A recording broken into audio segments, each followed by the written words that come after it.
नमस्कार, study IQ IAS Hindi में आप सभी लोगों का बहुत बहुत स्वागत है। मैं विरद एक बार फिर से आपके समक्ष हाजिर हुआ हूं। आप सभी लोगों को मालूम है कि हम लगातार प्रोग्राम को कवर कर रहे हैं जिसमें हम इतिहास को नक्शे पर दिखाते हैं, इसीलिए प्रोग्राम का नाम है हिस्ट्री ऑन मैप। और आप सब बहुत दिलचस्पी से इस सारे सेशंस को देख रहे हैं। इन्हीं सेशंस में हम एक और कड़ी जोड़ने जा रहे हैं। आज हम डिस्कशन करेंगे, पहले अभी तक आपने जो पढ़ा है उसमें आपने अशोक या फिर हम यूँ कह सकते हैं कि जो मौर्य काल है, पूरे मौर्य काल का जो भौगोलिक जो उनका सीमा विस्तार था, उन सीमा विस्तार के बारे में जानकारी इकट्ठी करी थी। आज हम जानकारी ये इकट्ठी करेंगे कि जो मौर्यकालीन शासन है, उनमें एक खास चीज हमको देखने को मिलती है उनके इतिहास के प्रमुख स्रोतों के रूप में, और वो है अभिलेख। अभिलेख हमको मौर्यकालीन शासकों के जो मिलते हैं, उनकी लोकेशंस क्या हैं और कुछ प्रमुख बातें उन अभिलेखों की, आज हम उसी की यहां पर चर्चा करने जा रहे हैं। तो आप हेडिंग डाल सकते हैं आज के इस टॉपिक में, जो कि टॉपिक का नाम है मौर्यकालीन मौर्यकालीन मौर्यकालीन अभिलेख। मौर्यकालीन अभिलेख, ठीक है। तो आपको ये पूरे मौर्यकालीन अभिलेख देखने को मिलेंगे। ये एक जरूर खास बात है कि मौर्यकालीन अभिलेखों में सबसे ज्यादा जो चर्चा होती है वो अशोक के अभिलेखों की होती है, लेकिन उसके बावजूद दो तीन शासक हैं, जैसे कि हम चंद्रगुप्त मौर्य की बात करें तो चंद्रगुप्त मौर्य जो हैं, इनके अभिलेख हमको देखने को मिलते हैं। चंद्रगुप्त मौर्य के अलावा अशोक के तो निस्संदेह कई सारे अभिलेख हैं, तो अशोक मौर्य है, उनके अभिलेख हम लोगों को देखने को मिलते हैं। साथ ही साथ दशरथ दशरथ नाम के एक मौर्य हैं, जो कि अशोक के ग्रैंडसन हैं, उनके अभिलेख भी हमको देखने को मिलते हैं। अभिलेख एक ऐसी चीजें हैं जिनमें तत्कालीन समय की जो बातें हैं उनको लेख के रूप में लिखा गया है, जिनको हम आगे प्रमाणिक साक्ष्य के तौर पर देख सकते हैं। उनको हम अभिलेखों के अंतर्गत रख रहे हैं। मौर्यकालीन इतिहास के संदर्भ में अगर हम देखें तो अभिलेख बहुत ही ज्यादा इंपॉर्टेंट है।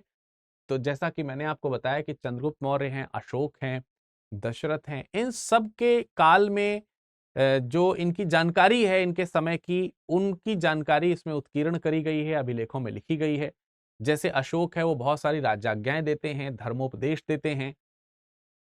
इसके अलावा कई सारे अभिलेख हैं जिससे मौर्य शासन जहां तक फैला था उनकी सीमा का निर्धारण जो है कई बार अभिलेखों के लिखे गए लेख के आधार पर होता है।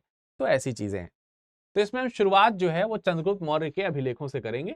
इन तीनों के अभिलेखों में हम सबसे पहले शुरुआत जो कर रहे हैं वो किससे कर रहे हैं? चंद्रगुप्त मौर्य का जो अभिलेख है उससे कर रहे हैं, ठीक है। तो सबसे पहले आप हेडिंग डाल दीजिए चंद्रगुप्त मौर्य का अभिलेख। चंद्रगुप्त मौर्य के अभिलेख, ठीक है। तो चंद्रगुप्त मौर्य के अभिलेख की बात करते हैं तो इसमें दो प्रमुख अभिलेख हैं जिनकी चर्चा हमें करनी चाहिए, जिनके बारे में हमें जिनसे हमें चंद्रगुप्त के बारे में पता चलता है। एक आपका बांग्लादेश में है और दूसरा उत्तर प्रदेश के गोरखपुर में। सबसे पहले हम महास्थान अभिलेख की चर्चा करेंगे, लेकिन क्योंकि हमें ये अभिलेख मैप पे दिखाने हैं तो उससे पहले आइए एक बार हम मैप ड्रॉ कर लेते हैं। सर्वप्रथम काम हमारा ये होगा कि हम मैप को ड्रॉ करते हैं, और मैप को ड्रॉ करने के लिए आइए एक फ्रेश पेज ले लेता हूं मैं आपके समक्ष, जिससे कि हम मैप को आसानी से ड्रॉ कर सकें। सपोज दैट यहां से भारत की सीमा ऐसे पश्चिम भारत की जो सीमा है वो ड्रॉ हो रही है, और ये गुजरात होते हुए दक्षिण में, ठीक है। आप इस तरीके से बना सकते हैं मैप। इस तरीके से मैप जो है वो आप ड्रॉ कर सकते हैं, और ये इधर जो है आपको मालूम है कि बांग्लादेश की सीमा चली जाएगी। उत्तरी उस समय कोई वैसी सीमाएं नहीं होती थी, तो आप यहां पर नदियों को ड्रॉ कर सकते हैं। मैं रिवर्स के लिए दूसरे कलर का इस्तेमाल कर लेता हूं। जैसे मान लेते हैं कि ये आपकी जो नदी है, ये कौन सी है? निस्संदेह आपको इसका नाम मालूम है, ये है सिंधु नदी। सिंधु की एक और बहुत बड़ी सहायक नदी है जिसको हम लोग सतलज बोलते हैं, और इसी के बीच में तीन चार नदियां और बहती हैं जो कि पंजाब रीजन बनाती है। देन अगेन पूर्व की तरफ बहने वाली जो नदी है उनमें सबसे बड़ा जो नदी तंत्र है वो गंगा नदी का है। मान लेते हैं कि गंगा नदी कुछ इस तरीके से बह रही है। गंगा नदी तंत्र में ही आगे आकर के आप देखते हैं कि जो ब्रह्मपुत्र नदी है वो मिल जाती है। तो इससे आपको कुछ उत्तर की जो सीमाएं हैं वो देखने को मिलेंगी, ठीक है। उत्तर की कुछ अलग अलग सीमाएं हैं वो देखने को मिल जाएंगी।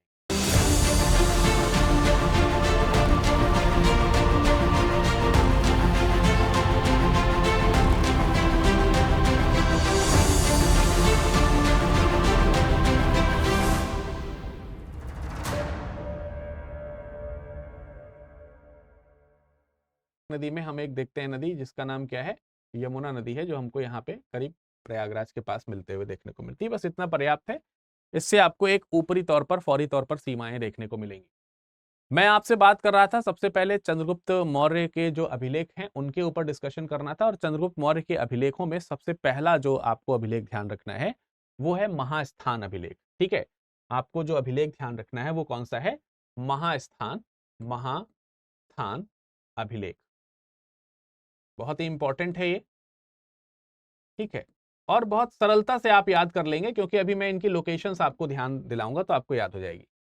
तो जो बंगाल है, बांग्लादेश जो है, पहले तो संयुक्त रूप से बंगाल है वो, तो जो बांग्लादेश है उसमें एक जगह पड़ती है बोगरा।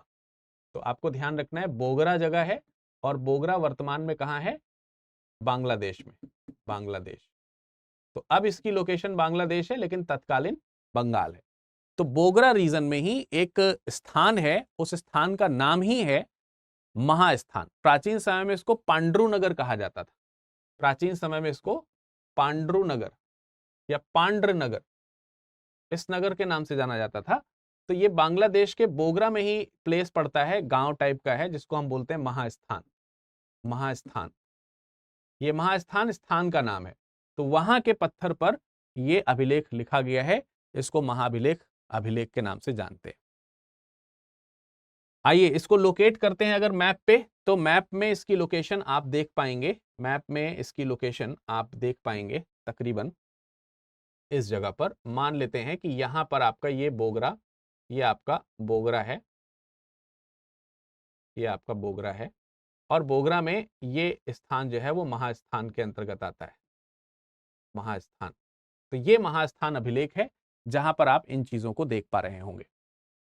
ठीक है, महास्थान अभिलेख की खासियत क्या है अगर इसकी चर्चा करी जाए, तो ये पत्थर पर बना हुआ अभिलेख है, पाषाण अभिलेख है, शैल अभिलेख जिसको कह सकते हैं, शिलालेख जिसको कह सकते हैं।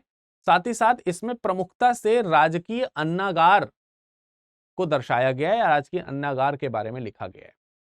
तो ऐसा पता चलता है कि आपातकाल की स्थिति में ये जो महाभिलेख है इसमें राजकीय अन्नागार के वर्णन है,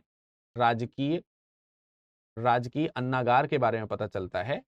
और इससे यह साबित होता है कि शायद यहाँ के लोग जो हैं वो विधिवत तरीके से अन्नागार का प्रयोग करते रहे होंगे, और संभवतः आपात स्थिति में इसका प्रयोग अवश्य होता होगा। तो आपातकाल में इस तरीके के अन्न के भंडार रखे जाते थे। ये आज के लोगों को सीखना चाहिए, क्योंकि प्राकृतिक आपदाएं कभी भी आ सकती हैं। ऐसे में अन्न की कमी को पूरा करना है तो हमें, जैसे हम लोग कंटेंजेंसी फंड रखते हैं ना, वैसे ही हमें अन्न को भी कंटेंजेंसी में रखना चाहिए, आपात स्थिति के लिए रखना चाहिए। तो ये महास्थान अभिलेख है जहां से इसकी जानकारी हमको देखने को मिलती है। ये आपको चंद्रगुप्त मौर्य से संबंधित है। इसी तरीके से एक ताम्रपत्र है, तो ये वाला जो अभिलेख है इसके बारे में मैंने बताया, ये शिलालेख है। ये अभिलेख कैसा है, ये शिलालेख है।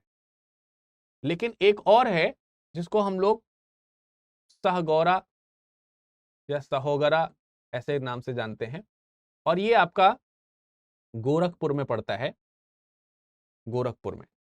ठीक है, तो ये जो सोहगौरा है या सहोगरा है, मेरे ख्याल से इसको सोहगौरा लिखना ज्यादा ठीक रहेगा, मैंने सोहगौरा ज्यादा पढ़ा है इसके बारे में। तो सोहगौरा, सोहगौरा इसका सही प्रोनाउंसिएशन होना चाहिए। तो सोहगौरा जो अभिलेख है वास्तविक रूप में यह अभिलेख ताम्र अभिलेख है या ताम्रलेख है। तो हमें यह ध्यान रखना है कि यह ताम्रलेख है, अर्थात एक ताम्रपत्र पर लिखा गया लेख है, तांबे के पत्र पर लिखा गया लेख है, जो कि गोरखपुर में स्थित है। गोरखपुर में एक जगह पड़ती है सोहगौरा, वहां पर। वास्तविक रूप में इसका जो लेख है वो लेख ब्राह्मी लिपि में है, यह भी ब्राह्मी लिपि में लिखा गया है, ब्राह्मी लिपि। अशोक के ज्यादातर अभिलेख जो हैं वो आपको इसी ब्राह्मी लिपि में देखने को मिलते हैं।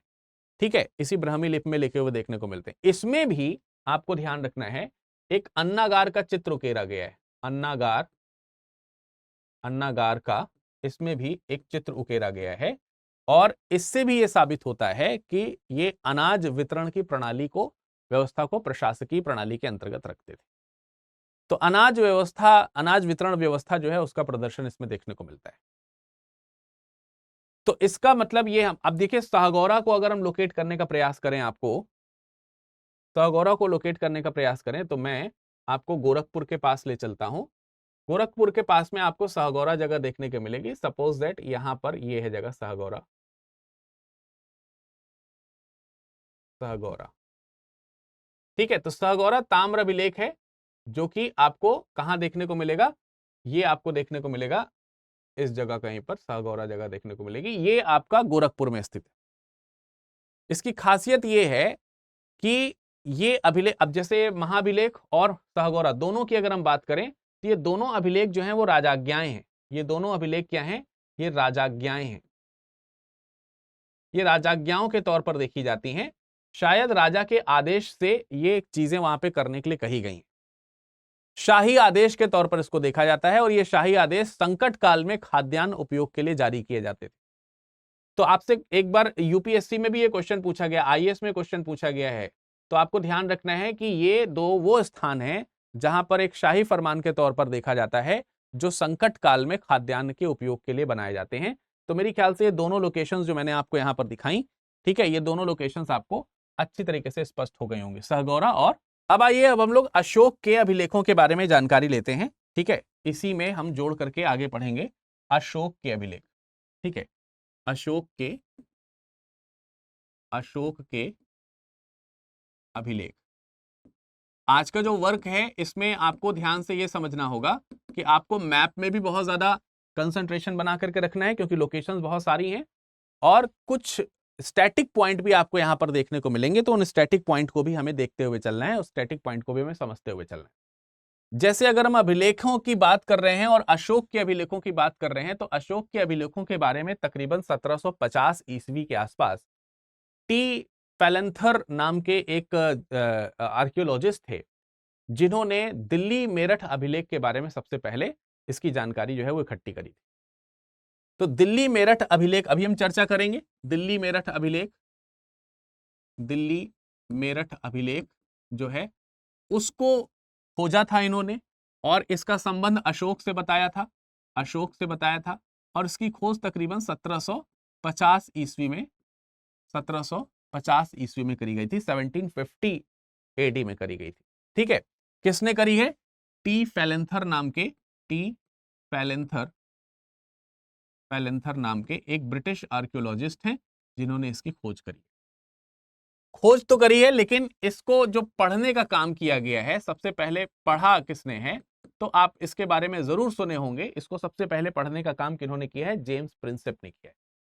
1837 में 1837 में सबसे पहले अशोक ने, अशोक के शिलालेखों को पढ़ने का काम किसने किया है, जेम्स प्रिंसेप ने किया है। किसने किया, जेम्स प्रिंसेप।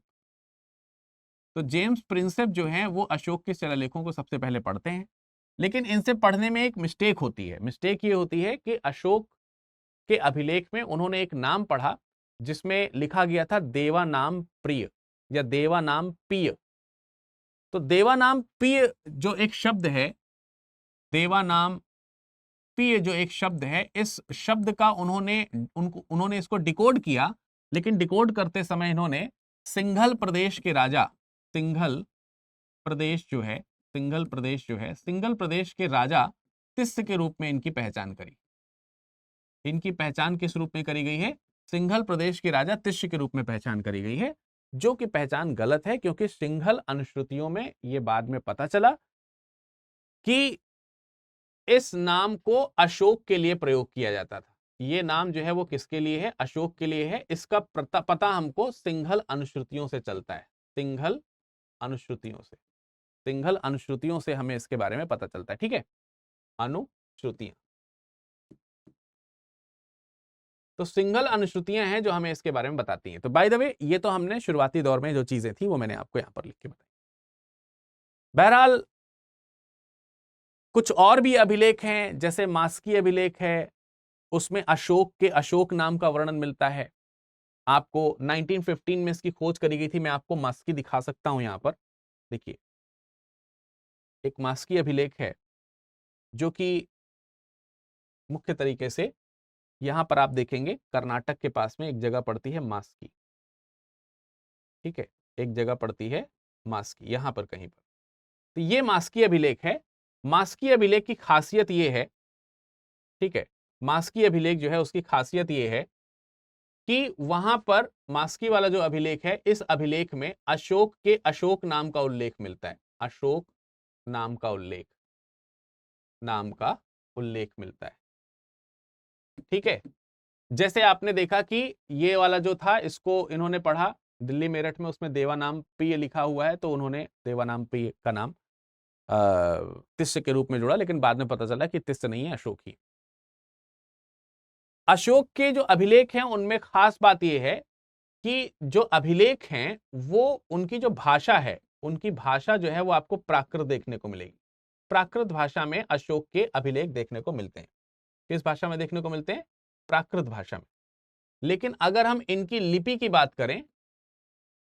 बात करें तो अधिकतर जो लिपि है वो ब्राह्मी है। ज्यादातर जो लिपि है वो अभिलेखों की क्या है? ब्राह्मी लिपि है, ब्राह्मी लिपि।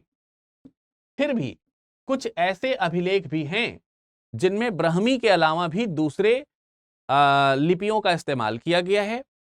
जैसे कि खरोष्ठी अभिलेख की बात करें तो शाहबाजगढ़ी का जो अभिलेख है वो खरोष्ठी में लिखा गया। तो ब्राह्मी के अलावा खरोष्ठी का भी आप नाम लिख सकते हैं। ठीक है, खरोष्ठी में जो अभिलेख मिलेगा ये शाहबाजगढ़ी में आपको मिलेगा। शाहबाजगढ़ी का जो अभिलेख है ये आपको खरोष्ठी भाषा में देखने को मिलेगा। साथ ही साथ वहीं पर आपको थोड़ी दूर पर मानसेहरा जगह देखने को मिलेगी, इसमें भी खरोष्ठी भाषा का उपयोग, खरोष्ठी लिपि का उपयोग किया गया है। इसके अलावा कई जगहों पर आर्मेयिक लिपि है, जैसे लघमान। आर्मेयिक लिपि जो है अगर आप देखेंगे लघमान में या फिर आप तक्षशिला में देखेंगे, तक्षशिला में, तो यहां के जो अभिलेख हैं इनमें जो भाषा यूज करी गई है वो आर्मेयिक है, थोड़ी अफगानी भाषा है ये। इसी तरीके से कांधार, जिसको शेरेकुना कहा जाता था, वहां पर यूनानी स्क्रिप्ट जो है वो शेरेकुना अभिलेख में देखने को मिलती है, या शरेकुना अभिलेख, शरेकुना जिसको हम लोग कांधार या कंदहार बोलते हैं, कांधार अभिलेख में। यूनानी का मतलब हो गया ग्रीक जो भाषा है, ग्रीक या यूनानी भाषा जो है, यूनानी लिपि जो है उसका प्रयोग यहां पर देखने को मिलता है। तो ये अलग अलग लिपियां भी हैं, लेकिन मोस्टली लिपि जो है वो ब्राह्मी लिपि है, जिसका प्रयोग ज्यादातर अभिलेख में और सभी में प्राकृत भाषा का प्रयोग होते हुए आपको देखने को मिलता है। अभी मैं लोकेशन आपको दिखा दूंगा, जैसे लघमान है, तक्षशिला है, शेरेकुना है, शाहबाजगढ़ी, मनसेरा, ये सारे लोकेशन आपको दिख जाएंगे। अलग अलग अभिलेखों की जब हम बात करेंगे तो सब दिखेगा। मोटे तौर पर हमको जो जानना है वो ये जानना है कि अशोक के अभिलेख कई प्रकार के हैं। अभिलेख जो हैं अशोक के, वो अभिलेख कई प्रकार के हैं और उन अभिलेखों को मुख्य तौर से 3 हिस्सों में बांटा जा सकता है। अब ये 3 हिस्से कौन से हैं, इनके ऊपर आइए चर्चा कर लेते हैं। इन 3 हिस्सों में एक तो है शिलालेख। एक जो है वो क्या है? शिलालेख है। शिलालेख का मतलब हो गया जो शिला पर बने हैं वो ऐसे लेख शिलालेख हैं। कुछ हैं जिनको हम स्तंभ लेख के रूप में रख सकते हैं। स्तंभ लेख में पिलर्स का इस्तेमाल किया गया है, स्तंभों का प्रयोग किया गया है, तो वो स्तंभ लेख हैं। और कुछ लेख जो हैं वो गुहा लेख हैं। गुहा लेख अर्थात जिसको हम लोग केव इंस्क्रिप्शंस बोल सकते हैं, यानी कि गुफा वाले जो हिस्से हैं, गुफा में लिखे गए जो लेख हैं वो गुहा लेख के नाम पर जाने जाते हैं। तो गुहा लेख में तो छोटा बड़ा कुछ नहीं है, लेकिन ये जो दोनों अभिलेख हैं इनमें 2 टाइप हैं। एक आपके बृहद हैं और एक जो है आपके लघु हैं। अर्थात जब हम बात करेंगे शिलालेखों की तो बृहद शिलालेख, लघु शिलालेख, और स्तंभ लेख की बात करेंगे तो बृहद स्तंभ लेख और लघु स्तंभ लेख ऐसे आपको देखने को मिलेंगे।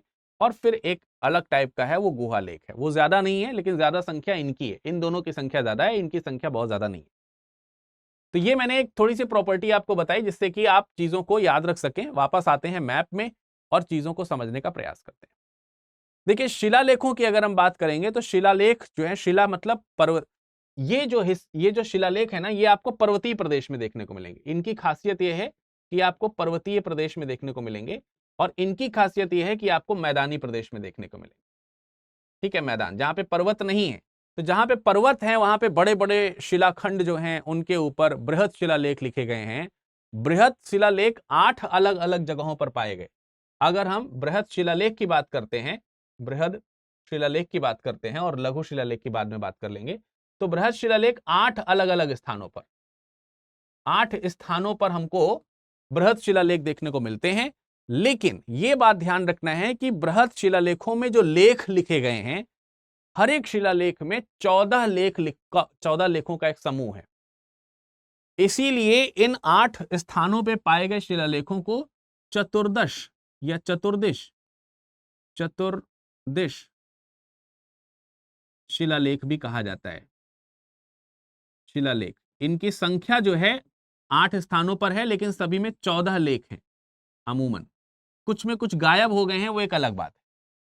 ठीक है, तो आइए इन्हीं 14 शिलालेखों के ऊपर थोड़ी सी चर्चा कर लेते हैं और चर्चा में यह समझने का प्रयास करते हैं कि इनके स्थान जो हैं इनको कहां पर लोकेट किया गया होगा, कहां कहां पर ये पाए जाते रहे होंगे। तो मैं थोड़ा आपको शिलालेखों की बात कर रहा हूं। तो शिलालेख जो हैं उनको अगर आप देखेंगे, नॉर्थ में पेशावर जो जगह है, पेशावर पाकिस्तान का जो इलाका है, उसमें एक शिलालेख है शाहबाजगढ़ी। तो आप देखेंगे यहां पर शाहबाजगढ़ी जगह, मान लेते हैं कि ये पेशावर का इलाका है, सपोज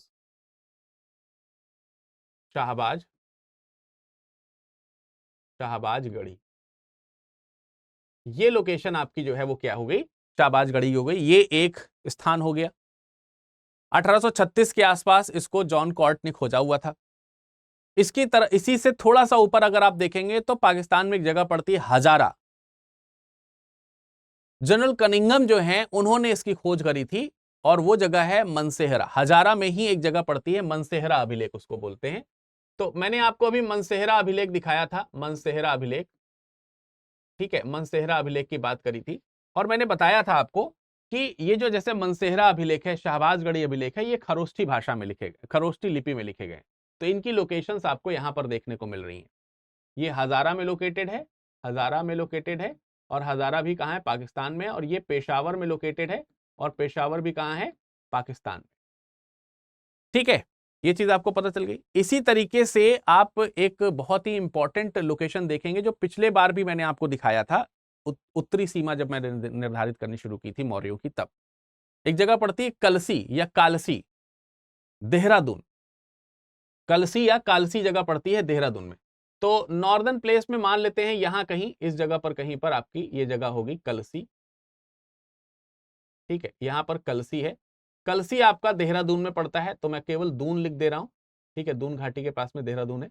तो दून कलसी में भी एक अभिलेख आपको देखने को मिलेगा। ठीक है, और ये अभिलेख कौन सा है, ये भी वृहद शिलालेखों में जाना जाएगा। तो तीसरा प्लेस आपको मैंने ये तीसरा प्लेस, हाँ मैंने आपको ये बता दिया। इसके अलावा अगर आप देखेंगे तो आपको कलसी के अलावा, जैसे शाहबाजगढ़ी था, मनसेरा था, कलसी था, तो एक पश्चिम भारत की तरफ गुजरात का जो हिस्सा है, गुजरात में काठियावाड़ रीजन पड़ता है। गुजरात के काठियावाड़ रीजन में यहां कहीं पे आपको एक जगह मिलेगी गिरनार, एक जगह मिलेगी गिरनार। गिरनार की पहाड़ियां हैं, आपको मालूम होगा, और ये काठियावाड़ में पड़ेगा। काठियावाड़, काठियावाड़ लोकेशन है इसकी। ठीक है, तो वहां पर जूनागढ़ वाला जो इलाका है, जूनागढ़ काठियावाड़ में ही आता है। गिरनार की पहाड़ियां हैं वहां पर। 1822 में कर्नल टॉड ने इसकी खोज करी थी।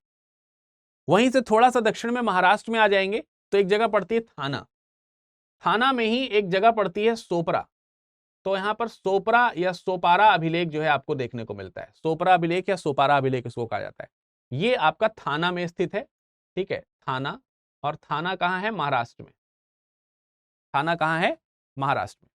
ठीक है, तो थाना महाराष्ट्र में आपको ये वाली जो जगह है वो देखने को मिलती है। थोड़ा खंडित हो गया है ये शिलालेख, और 8वें शिलालेख का कुछ ही भाग यहां से हमको देखने को मिलता है। केवल मतलब 8वां जो लेख है वही इसमें सोपरा में देखने को मिलेगा। इसमें भी 14 हिस्से हुआ करते थे, लेकिन अभी जो है इसमें केवल 8वां वाला ही मौजूद है जो मिला है, बाकी 14 नहीं है। लेकिन ऐसा बिलीव है कि शुरुआत में इसमें 18 लेख रहे होंगे।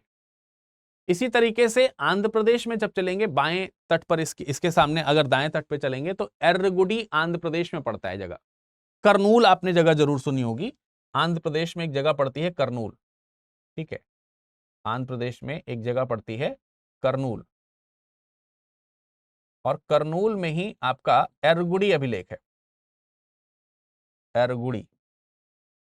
तो एरगुड़ी अभिलेख ये अगला अभिलेख है। मैंने कितने बता दिए, 1 2 3, ठीक है, 4 5 6 अभिलेख आपके अभी तक ये हो गए। एरगुड़ी छठवां अभिलेख है, और ये एक खासियत इसकी एरगुड़ी की ये है कि इसमें बृहत शिलालेख तो हमको यहाँ पर कर्नूल में देखने को मिलते ही हैं, और 7 लघु शिलालेख भी आपको यहाँ पर देखने को मिलेंगे। तो शिलालेखों में लघु शिलालेख भी आपको यहाँ पर मिलेगा। स्पेशलिटी इस एरगुड़ी की ये है कि इसकी जो लिपि है, इसकी जो लिपि है, इस लिपि की अगर हम बात करें तो इसमें लिपि जो है राइट टू लेफ्ट ऐसे लिखा गया है इसमें, यानी उधर राइट से लेफ्ट ऐसे, जनरली हम लोग लेफ्ट टू राइट लिखते हैं, ठीक है, इसमें राइट टू लेफ्ट लिखा गया है, ठीक है, जनरली हम लोग लेफ्ट टू राइट लिखते हैं, इसमें राइट टू लेफ्ट लिखा गया। तो ये चीज आपको समझ में आ जाती है कि ये जो प्लेस है ये भी प्लेस इंपॉर्टेंट हो जाता है, इसकी अपनी एक स्पेशलिटी है इसलिए। बाकी आप देखेंगे पूर्वी तट पे ही आपको 2 इंपॉर्टेंट जगह कलिंग में देखने को मिलेगी, यानी उड़ीसा में देखने को मिलेगी। तो उड़ीसा में एक पुरी में जगह मिलेगी जौगढ़, ठीक है, पुरी में एक जगह आपको मिलेगी, यहीं कहीं पर एक जगह मिलेगी आपको जौगढ़। ये लोकेशन मैं आपको दिखा रहा हूं, ये लोकेशन है जौगढ़ की, जौगढ़, इसको हम लोग पुरी में मान सकते हैं। और इसी के ऊपर एक और लोकेशन आपको देखने को मिलेगी जो कि है धौली, धौली अभिलेख, धौली अभिलेख ये भी आपको देखने को मिलेगी।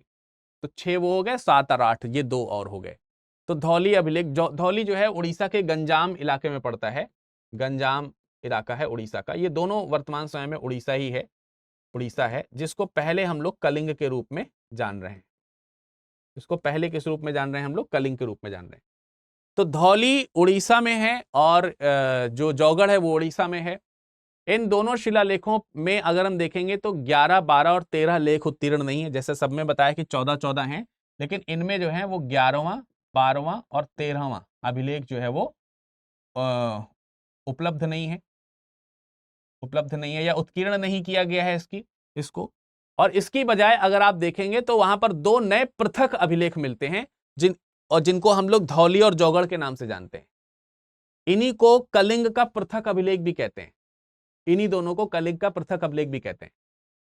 कलिंग शिलालेख जो कि 13वां है और धौली और जौगढ़ में स्थित है, तो उसमें अगर आप देखेंगे तो अशोक जो है इसमें प्रीचिंग करता है, जिसमें प्रीचिंग क्या करता है, जिसमें जब अशोक ने कलिंग पर आक्रमण किया तो आपको मालूम है कि उसको युद्ध के कारण जो हिंसा हुई, उस हिंसा के कारण उसके मन में अंतर मन में एक व्यथा जो है उत्पन्न होती है, और व्यथा जो है उसे शांत रहने की ओर प्रेरित करती है। तब आप देखते हैं कि वो बौद्ध धर्म को अपनाता है। इस तरह की बातें आपको यहाँ के अभिलेखों में देखने को मिलेंगी। तो ये 8 लोकेशंस हैं। मैं आपको ये बता दूं कि एक पॉइंट मैं बना रहा हूं इस तरीके का, ये पॉइंट जो है आपके शिलालेखों के लिए, शिलालेख ये आपके शिलालेख हैं, और इन शिलालेखों में ये ब्लैक स्पॉट के साथ में जो बना रहा हूं ये आपके बृहद शिलालेख आपको यहां पर देखने को मिल रहे हैं। तो आई होप कि आपको ये समझ में आ गया होगा कि शिलालेख जो है वो कहां पर, 8 शिलालेख जो है वो कहां पर मौजूद है। हालांकि इन 8 शिलालेखों का मतलब हम लोग जब हिस्ट्री ऑन मैप पढ़ रहे हैं तो इंपॉर्टेंस यही है कि इन 8 शिलालेखों की लोकेशंस को थोड़ा सा ध्यान दें। लेकिन क्योंकि 8 शिलालेख बहुत इंपॉर्टेंट हैं तो मैं इसके जल्दी जल्दी से आपको कुछ मैं बोल दे रहा हूं, केवल आप जो हैं उसको अपना कॉपी में नोट कर लीजिएगा अगर आप नोट्स बना रहे हैं। मैं आपको थोड़े से विषय वस्तु बता देता हूं कि इन अलग अलग शिलालेखों की विषय वस्तु क्या है। जैसे 8 स्थानों पर प्राप्त हैं, उसमें 14 लेख लिखे गए हैं। तो जो 14 लेख लिखे गए हैं उन 14 में क्या क्या मैसेजेस दिए हैं अशोक ने। जैसे पहला जो अभिलेख है, पहला जो लेख है, अभिलेखों में जो पहला लेख लिखा गया है उसमें जीव हत्या पर रोक की बात करी गई है। दूसरे वाले लेख में यह कहा गया है कि मानव और पशु चिकित्सा का ध्यान दिया जाए।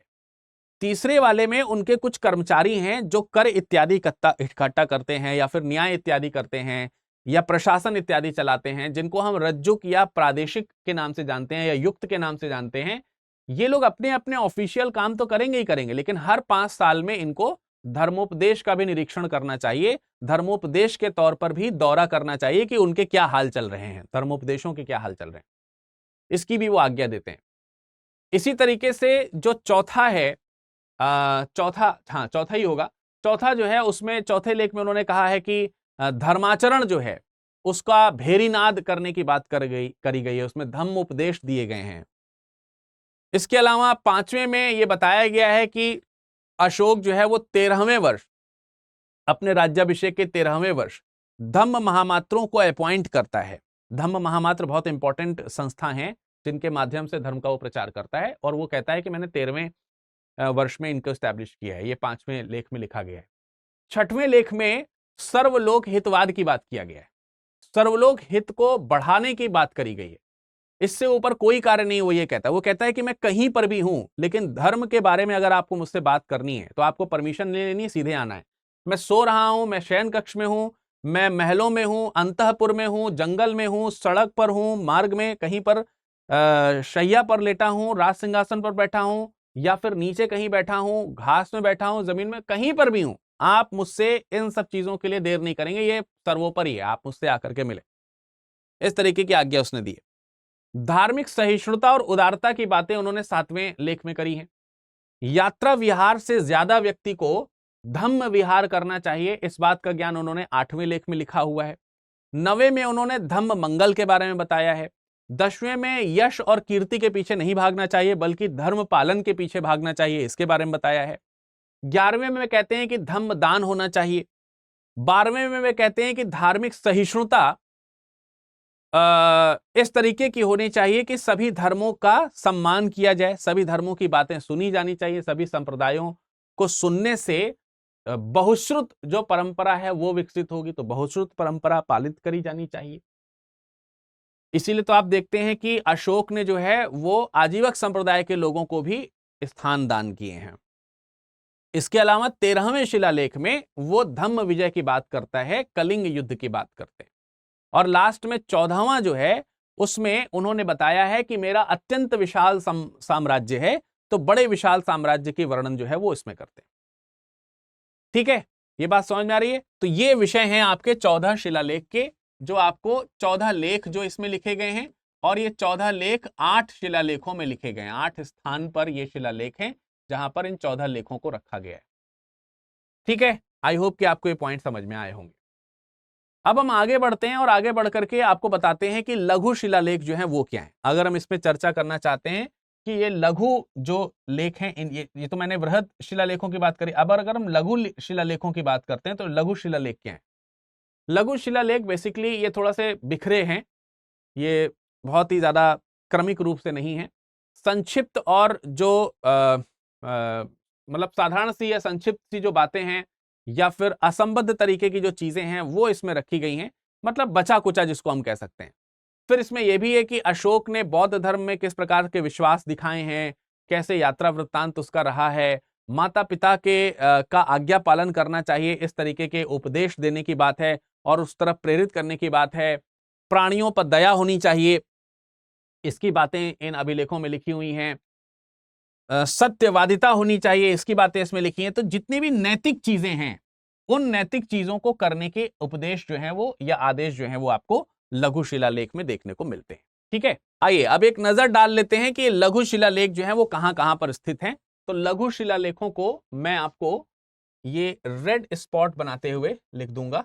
रेड स्पॉट्स जहां जहां पर हैं, यहां पर आपके लघु शिलालेख हो जाएंगे। ठीक है, लघु शिलालेख, लघु शिलालेख, जिससे कि आप डिफरेंस कर सकें कि कौन से बृहद शिलालेख हैं और कौन से लघु शिलालेख। लघु शिलालेखों में आपको अहरौरा मिर्जापुर की जो जगह है वो आपको एक देखने को मिलेगी। ठीक है, तकरीबन यहां पर आपको ये अहरौरा मिर्जापुर देखने को मिलेगा। अहरौरा, अहरौरा मिर्जापुर का इलाका, छोटा छोटा सा मैं लिख रहा हूं, लेकिन आप हाई क्वालिटी में देखेंगे तो सब दिख जाएगा। यहां पर अरौरा से उत्तर प्रदेश का ये हिस्सा है, यूपी का ये हिस्सा है। यहां से यूपी से आपको एक ही अभिलेख देखने को मिलेगा। ठीक है, इसी तरीके से एक जगह आपको बिहार में देखने को मिलेगी, सहसाराम। सहसाराम, तो सहसाराम बिहार के तौर पर भी आप लोगों ने नाम सुना होगा। बिहार में भी शाहबाद जगह पड़ती है, वहां पर यह सहसाराम बिहार में एक शिलालेख आपको, लघु शिलालेख आपको बिहार में देखने को मिलेगा। ठीक है, एक शिलालेख आपको ये कहां देखने को मिल रहा है? बिहार में। इस तरीके का ये दो आपको लघु शिलालेख हो गए, जो एक यूपी में एक बिहार में। एक या दो कह सकते हैं, आपको राजस्थान में भी देखने को मिलेगा। राजस्थान में आपको बैराट और भाब्रू, यहां कहीं पर राजस्थान में आपको बैराट जगह है और यहां पर कहीं पर भाब्रू जगह है। तो भाब्रू अभिलेख, बैराट जो है जगह, इन जगहों पर आप जो है क्या देखेंगे, लघु शिलालेख देखेंगे। ये राजस्थान में, तो ये उत्तर प्रदेश हो गया, बिहार हो गया, और ये हिस्सा आपका कौन सा हो गया, ये हिस्सा आपका राजस्थान का हो गया। बहुत सारे अभिलेख आपको मध्य प्रदेश में तकरीबन 4 जगहों पर देखने को मिलेंगे। 4 जगहों पर आपको एमपी में देखने को मिलेगा, जिसमें से एमपी में, मध्य प्रदेश में तकरीबन गुर्जर एक जगह आपको देखने को मिलेगी, गुर्जर यहां पर, ठीक है, गुर्जर अभिलेख है, बहुत इंपॉर्टेंट है। मस्की और गुर्जरा, गुर्जर कह सकते हैं, गुर्जरा अभिलेख कह सकते हैं, एक ही बात है।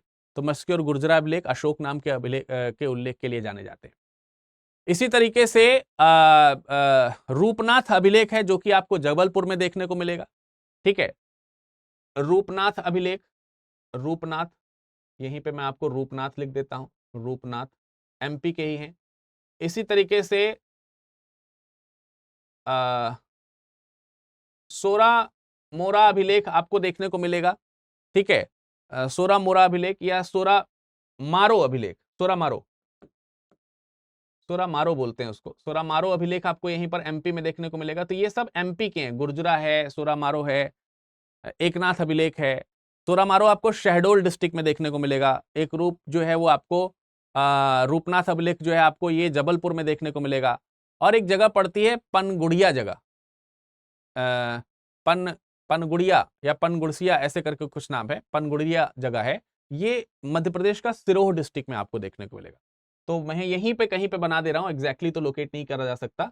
मैं मान लेता हूं कि ये लोकेशन यहीं पर कहीं बना देता हूं, पनगुड़रिया, इस जगह पर कहीं पर पनगुड़रिया, पनगुड़रिया अभिलेख यहीं पर छोटा सा लिख दिया है। आप मतलब देख सकते हो, थोड़ा सा इधर उधर हो सकते हैं। एमपी के लोकेशन एक जगह पर मैंने लिख दी, तो 4 अभिलेख आपको यहां से देखने को मिलते हैं। इसी तरीके से कर्नाटक में सबसे ज्यादा आपको 8 जगह पर ये चीजें देखने को मिलेंगी। 8 जो है लोकेशंस अलग अलग आपको देखने को मिल सकती हैं कर्नाटक वाले प्रदेश में, जिसमें आप देखोगे ब्रह्मगिरी वाला जो इलाका है, जो चित्तल दुर्ग में आपको पड़ेगा, ये ब्रह्मगिरी है, ठीक है। ये लोकेशन थोड़ी दूर दूर में लिख देता हूं जिससे कि जगह मिले, क्योंकि यहां बहुत सारे हैं। ब्रह्मगिरी, ये चित्तल दुर्ग में, चित्तल दुर्ग, चित्तल दुर्ग, ये चित्तल दुर्ग डिस्ट्रिक्ट है, ठीक है। तो चित्तल दुर्ग में ब्रह्मगिरी में आपको एक अभिलेख देखने को मिलेगा लघु शिलालेख के रूप में। चित्तल दुर्ग में ही जटिंग रामेश्वर भी आपको देखने को मिलेगा। इसी जगह पर पास में आपको एक जगह और देखने को मिलेगी, जटिंग रामेश्वर, मैं इस तरफ लिख दे रहा हूं, जटिंग रामेश्वर, ठीक है। जटिंग रामेश्वर आपको, ये भी चित्तल दुर्ग है, ये भी चित्तल है। मैं चित्तल ही केवल लिख दे रहा हूं तो उससे आप पहचान जाइए कि चित्तल दुर्ग लिखा हुआ है। इसी तरीके से चित्तल दुर्ग में ही एक और जगह आपको देखने को मिलेगी पास में, सिद्धिपुर या सिद्धपुर, आप इसको क्या कह सकते हैं, सिद्धपुर कह सकते हैं। तो सिद्धपुर जो जगह है ये भी आपकी चित्तल दुर्ग में ही है, ठीक। तो ब्रह्मगिरी, जटिंग रामेश्वर और सिद्धिपुर, ये आपके चित्तल में। एक जगह आपको बेल्लोरी में दिखाई देगी, जो उदय गोलम के नाम से जानी जाएगी। ये उदय गोलम या उदय गोलम इसको बोला जाता है। ये मैं थोड़ा सा दूर ले जाकर के लिख दे रहा हूं यहां पे, उदय गोलम, गोलाम, ठीक है।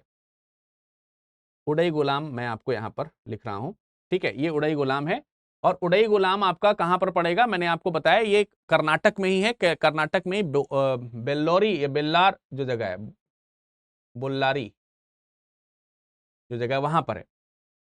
ये आपको एक यहां पर देखने को मिलेगा। कर्नाटक में मस्की मैंने आपको दिखाया पहले ही, ये आपका रायचूर डिस्ट्रिक्ट में पड़ता है, रायचूर डिस्ट्रिक्ट में पड़ता है, महाराष्ट्र में, क्या नाम है, कर्नाटक में रायचूर में पड़ता है मास्की। इसी तरीके से एक आपको देखने को मिलेगा गोवी मठ, गोवी मठ ये आपको थोड़ा मैसूर के आसपास देखने को मिलेगा यहाँ पे। तो ये वाला जो इलाका है ये आपका गोवी मठ है, या कहीं कहीं गावी मठ भी लिखा रहता है, गावी मठ या गोवी मठ एक ही बात है। यहीं पर ही आपको एक और लोकेशन देखने को मिलेगी जिसको बोलते हैं पालकी गुंडू, पालकी गुंडू अभिलेख भी आपको इसी जगह से देखने को मिलेगा, मैसूर से। और एक जगह आपको नित्तूर भी देखने को मिलेगी, तो नित्तूर भी आपका यहीं से ही है। नित्तूर ये भी आपका मैसूर वाला जो इलाका है उसी से ही आपको देखने को मिलेगा। ये भी आपको दोनों लोकेशन जो है वो मैसूर के ही है, मैसूर के ही। तो ये लोकेशंस भी आपको यहीं से देखने को मिल जाएंगी। इसके अलावा मैंने आपको बताया था कि एरीगुड़ी जो जगह है, करनूल वाला जो प्लेस है, इसी करनूल वाले प्लेस को मैं ओवरलैप भी कर दे रहा हूं यहां पर, जिससे कि आपको पता चले कि करनूल एरीगुड़ी में आपको एक लघु शिलालेख भी देखने को मिलता है, जो मैंने आपको पहले ही बताया था। ठीक है, आंध्र प्रदेश का इलाका है लेकिन वो, और आंध्र प्रदेश में ही करनूल में ही एक जगह आपको और देखने को मिलेगी। आंध्र प्रदेश के करनूल के पास में ही आपको एक जगह और देखने को मिलेगी, मैं यहां कहीं बना दे रहा हूं उसको, इस जगह पर, जिसको हम कह सकते हैं राज या राजुल मड़ीगिरी। तो राजुल मड़ीगिरी जो है ये भी आपका आंध्र प्रदेश में है, और आंध्र प्रदेश में करनूल में ही है। जैसे आपकी एरीगुड़ी आपको करनूल में देखने को मिलेगी। एरीगुड़ी को थोड़ा मैं नीचे ही बना सकता था, लेकिन मतलब मैप में उस तरह से एडजस्ट नहीं हो पाया इसलिए। तो दीज आर द प्लेसेस जिसको हम लोग लघु शिलालेख के रूप में रिप्रेजेंट करते हैं, जहां से क्या क्या चीजें मैंने बताई हैं, किस तरीके की चीजें हैं, जिसमें खास तौर से आप देखेंगे तो आपको यह पता चलेगा कि इन सब में कुछ विशेष प्रकार की नैतिक आज्ञाएं आचरण करने की बातें यहां पर हमको देखने को मिलती हैं। तो ये हैं हमारे सारे के सारे लघु शिलालेख और बृहद शिलालेख। आई होप कि आपको लघु और बृहद शिलालेख अच्छे से समझ में आ गए होंगे कहां है। चलिए, तो अब हम इसके आगे अगली बात जो करेंगे वो किसकी करेंगे? स्तंभ लेखों की करेंगे। अब हम अगली बात किसकी करेंगे? स्तंभ लेखों की। और अगेन स्तंभ लेख भी बृहद और लघु स्तंभ लेखों के तौर पर है। देखिए, जो मैदानी क्षेत्र हैं, जहां पर मैदानी भाग है, जहां पर पहाड़ नहीं है, वहां पर आपको स्तंभ लेख देखने को मिलेंगे। और स्तंभ लेख में भी जैसे बृहद है, तो बृहद जो स्तंभ लेख हैं उनमें 7 लेखों का समूह, जैसे आपने शिलालेख में देखा तो उसमें 14 लेखों का समूह देखने को मिलता था। उसी तरीके से बृहद शिलालेख जो हैं, उन बृहद स्तंभ लेख जो हैं, सॉरी, उसमें 7 लेखों का समूह देखने को मिलता है। कितने लेखों का? बृहद जो लेख हैं, बृहद स्तंभ लेख, 7 लेखों के समूह हैं। इसमें 7 लेखों के समूह हैं, यानी एक पिलर पे 7 लेख आपको तकरीबन देखने को मिल जाता है। इनमें भी आपको क्या चीजें देखने को मिलेंगी? इसमें भी आपको जैसे धर्म और प्रशासन की जो चीजें हैं, 7 लेखों का समूह है, इसीलिए इनको सप्त लेख समूह भी कहा जाता है। इसीलिए इनको क्या नाम दिया जाता है? सप्त स्तंभ लेख। ये 7 लेख हैं स्तंभ लेखों में, इसीलिए इसको सप्त स्तंभ लेख भी कहते हैं। और इनमें ज्यादातर आप देखेंगे तो धर्म और प्रशासन की बातें इसमें लिखी गई हैं, धर्म और प्रशासन की बातें। वहीं पर अगर हम लघु शिलालेखों की बात करेंगे तो इसमें विशेष प्रकार की राजाज्ञाएं दी गई हैं, राजाज्ञाएं इसमें भी दी गई हैं। तो आपको यहां पर ज्यादातर लघु शिलालेखों में राजाज्ञाएं देखने को मिलती हैं। बृहद शिलालेख अलग अलग 6 स्थानों पे देखने को मिलेंगे। ठीक है, भिन्न भिन्न रूप से अगर हम देखेंगे तो भिन्न भिन्न स्थान है इनके, और भिन्न भिन्न स्थानों की जो संख्या है वो कितनी है? इनके स्थानों की संख्या है 6। जैसे आपने बृहद शिलालेख जब देखे थे तो बृहद शिलालेख 8 स्थान से मिले थे, उसी तरह। ठीक है, अब आइए इनके हम कलर भी चेंज कर लेते हैं, और कलर चेंज करने के साथ हम इनको हम ग्रीन कर लेते हैं, और कलर चेंज करने के साथ जो है हम आपको इसकी जो चिन्ह है वो भी परिवर्तित कर लेते हैं। इसका चिन्ह हम चौकोर टाइप का रख लेते हैं। ठीक है, इस तरीके का, ऐसा टाइप का रख लेंगे, या फिर हम ब्लैंक भी रख सकते हैं। बस ये इस तरीके से, ऐसे। ये जो अब बात है आपका, ये किसको रिप्रेजेंट करेगा? ये रिप्रेजेंट कर रहा है आपका स्तंभ लेखों को। ठीक है, ग्रीन कलर से मैं स्तंभ लेख रिप्रेजेंट कर रहा हूं। स्तंभ लेखों में पहला जो स्तंभ लेख है वो दिल्ली टोपरा स्तंभ लेख है।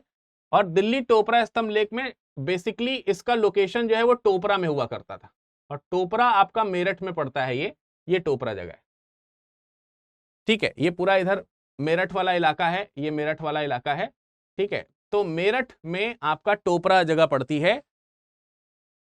मेरठ में नहीं, सॉरी, सहारनपुर में पड़ती है। सहारनपुर मेरठ के पास ही है, उत्तर प्रदेश में जगह है ये टोपरा। टोपरा जो है आपकी जगह कहाँ है? सहारनपुर। सहारनपुर डिस्ट्रिक्ट है, वहां पर पड़ती है। और टोपरा अभिलेख की खास बात यह है, इसको उठा करके दिल्ली लाया गया। इसको उठा करके कहाँ लाया गया, दिल्ली लाया गया। तो जब इसको उठा करके दिल्ली ले गए, टोपरा जो अभिलेख है, टोपरा वाला अभिलेख जो है, इसको ले जाया गया दिल्ली, इसीलिए इसको दिल्ली टोपरा अभिलेख कहा जाता है। और ये फिरोज शाह तुगलक लेकर के आया था। कौन लेके आया था? फिरोज शाह तुगलक। फिरोज शाह तुगलक जो हैं, ये इसको शिफ्ट करा दिए थे, टोपरा से लेकर के आ गए थे दिल्ली, इसलिए इसको दिल्ली टोपरा अभिलेख कहा जाता है। एकमात्र स्तंभ लेख है ये जिस पर 7 लेख मौजूद हैं। एकमात्र अभिलेख जिसपे 7 अभिलेख जो हैं, 7 लेख, सभी 7 जो लेख हैं वो मौजूद हैं, सभी 7 लेख मौजूद। अन्य जो हैं उनमें 6 अभिलेख आपको देखने को मिल रहे हैं, 7वां मिसिंग है सभी में।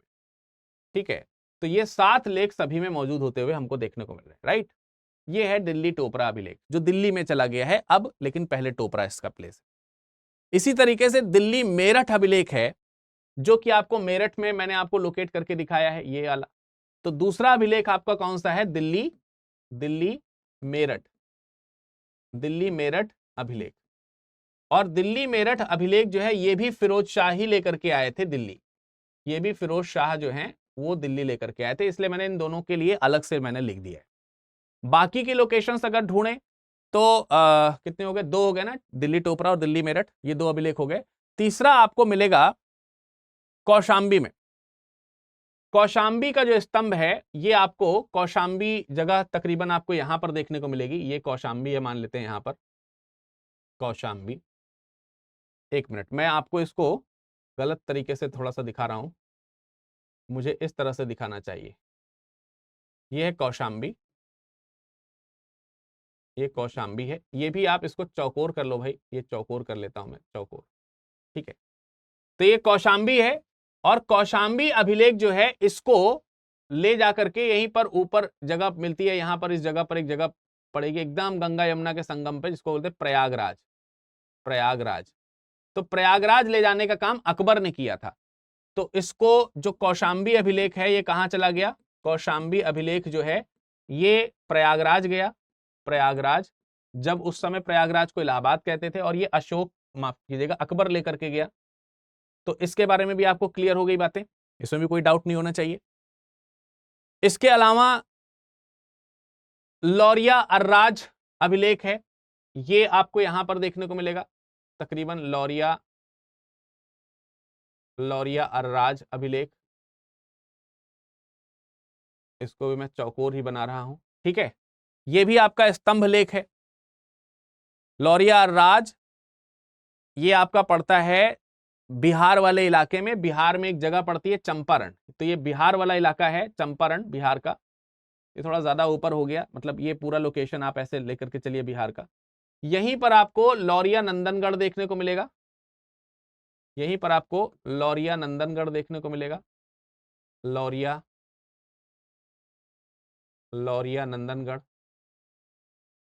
नंदनगढ़ अभिलेख।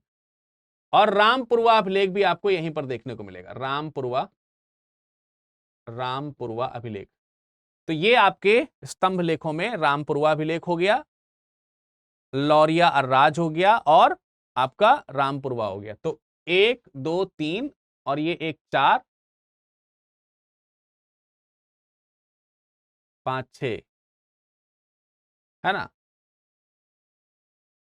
तो ये 6 भिन्न स्थान जो मेरे को आपको दिखाने थे, ये 6 भिन्न स्थान जो है वो आपको इन जगहों पर, 3 यहां पर देखने को मिल रहे हैं, 1 संगम के पास देखने को मिल रहा है, और 2 आपको उत्तर में गंगा यमुना के बीच का जो दोआब रीजन है वहां पर देखने को मिल रहा है। तो ये आपके शिलालेख, ये आपके स्तंभ लेख हैं, इनको मैं रिप्रेजेंट कर रहा हूं, स्तंभ लेख हैं ये। और ये स्तंभ लेख कैसे हैं? बृहद स्तंभ लेख। अब हम बात कर लेंगे लघु स्तंभ लेखों की, और लघु स्तंभ लेख जो हैं उनको मैं इसी तरह से दिखा रहा हूं, लेकिन थोड़ा सा ब्लू। ये आपके लघु स्तंभ लेख,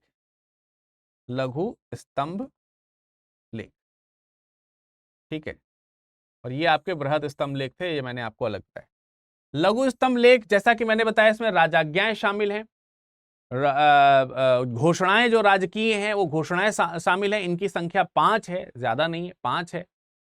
तो ये कहां कहां देखने को मिलेंगे आइए देखते हैं। आपको नेपाल में 2 जगह देखने को मिलेंगे। नेपाल में एक तो आपको देखने को मिलेगा रुम्मिनदेई, रुम्मिनदेई ये अभिलेख है, मान लेते हैं यहां पर नेपाल का तराई रीजन जो है वहां पर रुम्मिनदेई अभिलेख है। और नेपाल में ही आपको एक और देखने को मिलेगा निगलीवा, निगलीवा अभिलेख। निगलीवा या निगाली सागर एक ही जगह है, निगाली सागर आप कह सकते हैं, निगाली सागर अभिलेख या निगलीवा अभिलेख, ये आपको इस जगह पर देखने को मिलेगा, ये या निगलीवा इसी को कहा जा सकता है। ठीक है, ये आपको देखने को मिला।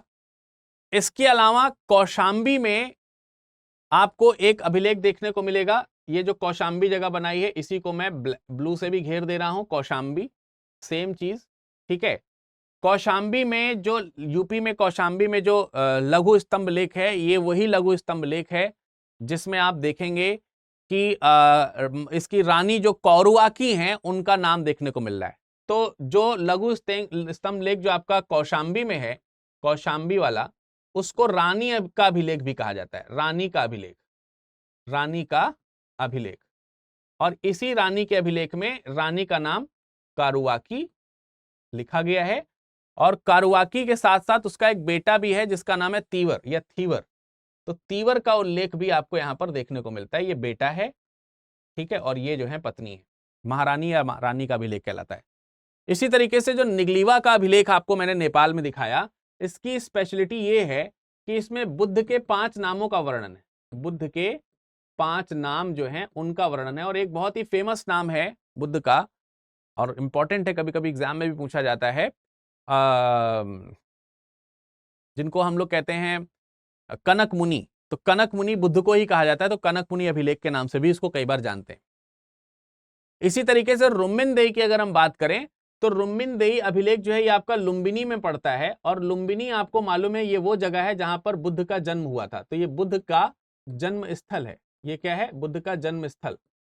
इसीलिए जब यहां पर इन्होंने लुम्बिनी की यात्रा करी अपने शासन के 20वें वर्ष में, रुम्मिनदेई की यात्रा करते हैं, लुम्बिनी की यात्रा करते हैं, तो बुद्ध के जन्मस्थान को जान करके यहां पर जो धार्मिक कर लिया जाता था, इनके समय में धार्मिक कर हुआ करता था बलि, धार्मिक जो कर होता था, धार्मिक कर जो होता था उसको बलि कहा जाता था। तो बलि जो है इन्होंने हटा दिया, निःशुल्क कर दिया, अब यहां से धार्मिक कर नहीं लिया जाएगा। और जो भू राजस्व था, उस भू राजस्व को पहले 1/6 हिस्सा भू राजस्व का लिया जाता था, उसे घटा करके 1/8 कर दिया गया। तो राजस्व कर जो है वो भी कम किया गया। तो राजस्व को 1/6 से रिड्यूस करके 1/8 कर दिया गया, 1/8 लिया जाने लगा। ठीक है, तो ये सब चीजें आपको रुम्मिनदेई अभिलेख में ही देखने को मिलती हैं। ठीक है, इसी तरीके से सारनाथ वाराणसी में जो स्थित है वहां पर भी एक अभिलेख है। ठीक है, सारनाथ वाराणसी, तो आपको सारनाथ भी यहीं पर देखने को मिल जाएगा। ये सारनाथ है, सारनाथ, ये सारनाथ वाराणसी है। सारनाथ अभिलेख के बारे में अगर देखा जाए तो इसमें 3 अलग अलग लेख हमको देखने को मिलेंगे। एक लेख जो है वो आपका ब्राह्मी लिपि में है, जो अशोक के काल को प्रदर्शित करता है। एक लेख जो है वो कुषाण काल को रिप्रेजेंट करता है। एक और लेख उसमें लिखा गया है जो गुप्तकालीन लेख है। तो एक ही पिलर में 3 अलग अलग प्रकार के लेख आपको देखने को मिलते हैं। इसी तरीके से सांची मध्य प्रदेश में एक जगह है, सांची मध्य प्रदेश में एक जगह है, आपको सांची में भी एक अभिलेख देखने को मिलेगा। तो सांची जो है ये भी क्या है, पिलर इंस्क्रिप्शन है, लघु पिलर इंस्क्रिप्शन के तौर पर सांची को भी जाना जाता है, लघु स्तंभ लेख के रूप में सांची को भी जाना जाता है। रायसेन में आपको ये पड़ता है। उसमें आदेश दिया गया है कि महामात्र जो हैं वो आपस में संघ में भेद नहीं करेंगे, तो संघ में इनको भेद नहीं करना चाहिए। तो ये 5 स्थान हैं आपके, सांची है, सारनाथ है, निगाली सागर, रुम्मिनदेई और कौशांबी। ये 5 स्थान हैं जो 5 लघु आपको स्तंभ लेखों की जानकारी देते हैं। इसके अलावा कुछ जगहों पर गुहा लेख भी बनाए गए हैं। तो जो जैसे गुहा लेख की जब मैं बात करता हूं, गुहा लेख की जब मैं बात करता हूं तो गुहा लेख मतलब गुफा में, गुफा के अभिलेख हैं, ये गुफा अभिलेख हैं। तो गुफा का जो बाहरी हिस्सा है प्रवेश द्वार जिसको कह सकते हैं, उसके आगे के हिस्से को सपाट करवा करके उस पे लेख लिखे गए। तो ये स्वाभाविक सी बात है, गुफा लेख हैं तो पहाड़ी में होंगे। तो ये कहां कहां है? एक तो आपको बराबर की पहाड़ी में मिलेंगे, ठीक है, गुहा लेख जो है आपको कहां मिलते हैं? बराबर की पहाड़ी में, ये बराबर की पहाड़ी है। नागार्जुनी पहाड़ी है, नागार्जुनी पहाड़ी आपको देखने को मिलती है, वहां पर है।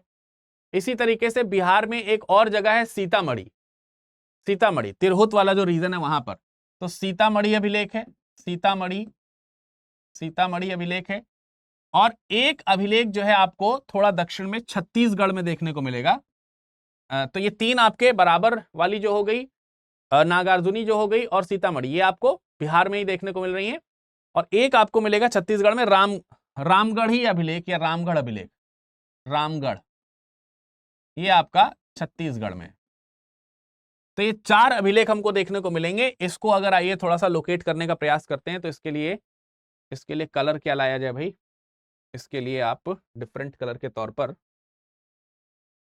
अगेन कैन यूज डार्क या ब्राउन टाइप का जो कलर है वो मैं ले लेता हूं, ठीक है, थोड़ा उस तरीके से आपको देखने को मिलेगा। तो बिहार में बराबर और नागार्जुनी ये 2 गुफाएं हैं। बिहार वाला जो हिस्सा है मान लेते हैं यहां कहीं पर होगा। अब मैं इसकी लोकेशन सीधा यहां पर लिख देता हूं, बिहार। और बिहार में आप देखेंगे, बिहार गुहा लेक की अगर हम बात कर रहे हैं, गुहा लेक की बात कर रहे हैं, तो बिहार में अगर आप देखेंगे तो बिहार में एक पहाड़ी मिलेगी, बराबर की पहाड़ी, और बराबर की पहाड़ी के बराबर एक और पहाड़ी आपको मिलेगी, उससे मिली हुई एक पहाड़ी मिलेगी, नागार्जुनी पहाड़ी आपको देखने को मिलेगी। बराबर और नागार्जुनी ये 2 पहाड़ियां जो हैं, इनको आपस में जुड़वा पहाड़ी कहते हैं, जुड़वा पहाड़ियां। ये जुड़वा जो पहाड़ियां हैं, इन्हीं पहाड़ियों में बराबर की गुफा है और नागार्जुनी गुफा है। ये दोनों गुफाओं में से बराबर वाली जो गुफा है, इसमें 4, मतलब ये गया प्रदेश में पड़ती है, बिहार के गया में है। इसमें 4 गुफा लेख हैं बराबर में, और 3 गुफा लेख जो हैं वो नागार्जुनी के। ध्यान रखेंगे, 4 गुफा लेख बराबर के और 3 गुफा लेख नागार्जुनी के, ये दोनों को मिला दिया जाए तो 7 गुफा लेख हो गए। ये जो 7 गुफाएं हैं, इन 7 गुफाओं के स्थानों को, ये 7 जो हैं गुफाओं के जो स्थान हैं, इनमें में से जो ये 4 हैं, ये अशोक ने, और जो 3 है ये इसका नाम क्या है, दशरथ, इन्होंने नागार्जुन, माफ कीजिएगा, जिसको बोलते हैं आजीवक संप्रदाय को दान दे दी थी, अशोक और दशरथ के द्वारा, आजीवक संप्रदाय। इसमें एक करेक्शन मैं आपको करना चाहता हूं, वो करेक्शन ये है कि इसमें 3+1 है अशोक का, अशोक प्लस दशरथ, इसमें दोनों है, अशोक प्लस दशरथ, और अशोक प्लस दशरथ में 3+1 का है, एक अशोक ने और एक दशरथ ने, और यहां पर 3 दशरथ ने आजीवक संप्रदाय को ये गुफाएं जो हैं वो दान में दी थी। तो इन सब जगह से हमको पता है, लोमश ऋषि की गुफा जो है आपको यहीं बराबर की पहाड़ियों में देखने को मिलेगी, बहुत ही फेमस है जो। तो इन सब की लोकेशन से हमको पता चलता है कि भाई ये हैं हमारे पूरे के पूरे तौर पर अगर हम देखेंगे तो इनको हम लोग क्या कहेंगे, ये अशोककालीन, इनको हम लोग क्या कहेंगे, या मौर्यकालीन, इनको हम लोग क्या कह सकते हैं, इनको कह सकते हैं मौर्यकालीन,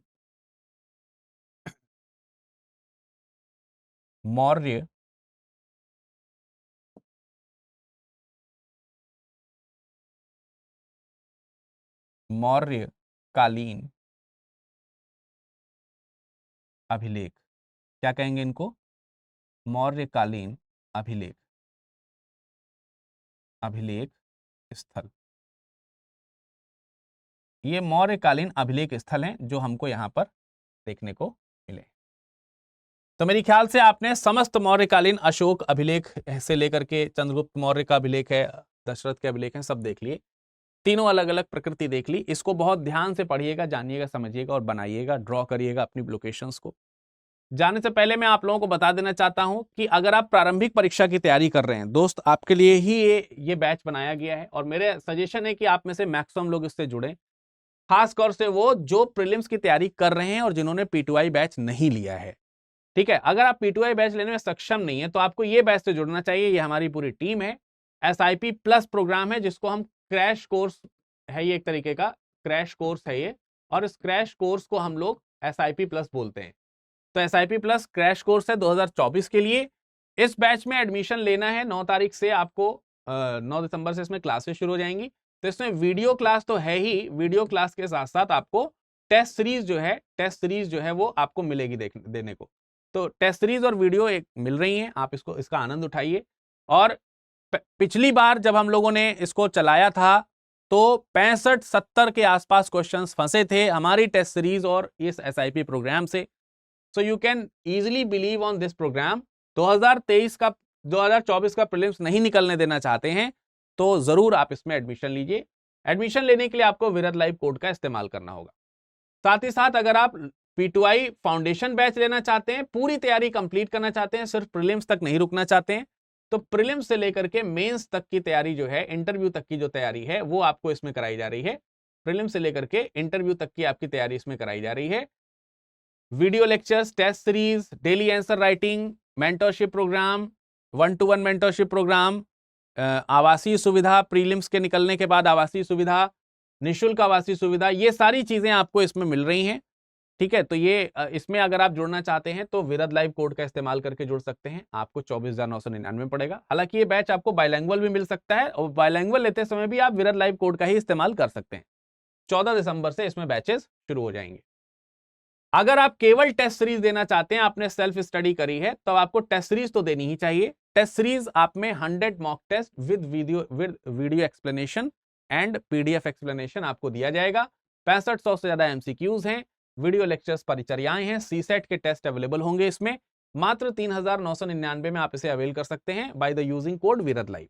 again this batch is going to be started on 13 December, तो आप इसमें जरूर इनरोल करें। किताबें वगैरह आप खरीदनी है तब भी आप विरद लाइव कोड का इस्तेमाल कर सकते हैं। सेट ऑफ 18 और सेट ऑफ 5, ये 2 बुक्स मैं रिकमेंड करूंगा कि आप जरूर लें। ठीक है, तो चलिए आज की क्लास फिर हम यहीं तक रखते हैं। इस क्लास का जो PDF है वो PDF आपको कहां पर अवेलेबल हो जाएगा वो मैं आपको बता देता हूं एक बार। ये PDF आपको अवेलेबल हो जाएगा, ये मैं यहां पर टेलीग्राम लिख दे रहा हूं। टेलीग्राम है विरद VIRAD virad.dubey DUBEY। इस नाम से आप मुझे टेलीग्राम में या फिर इंस्टाग्राम में कहीं पर भी खोजेंगे तो मैं आपको मिल जाऊंगा। अगेन आपको जो कोड यूज करना है, मेरा कोड जो है वो मैं लिख दे रहा हूं, VIRAD VIRAD LIVE। This is the code that is VIRAD live, without any space, capital small किसी में भी लिखिए, and apply in the all the product to get maximum discount. आपका समय शुभ हो, आप अच्छी तरीके से पढ़ें, अपना स्वास्थ्य का ख्याल रखें। फिर मुलाकात करेंगे अगले सेशन में, तब तक के लिए नमस्कार, धन्यवाद।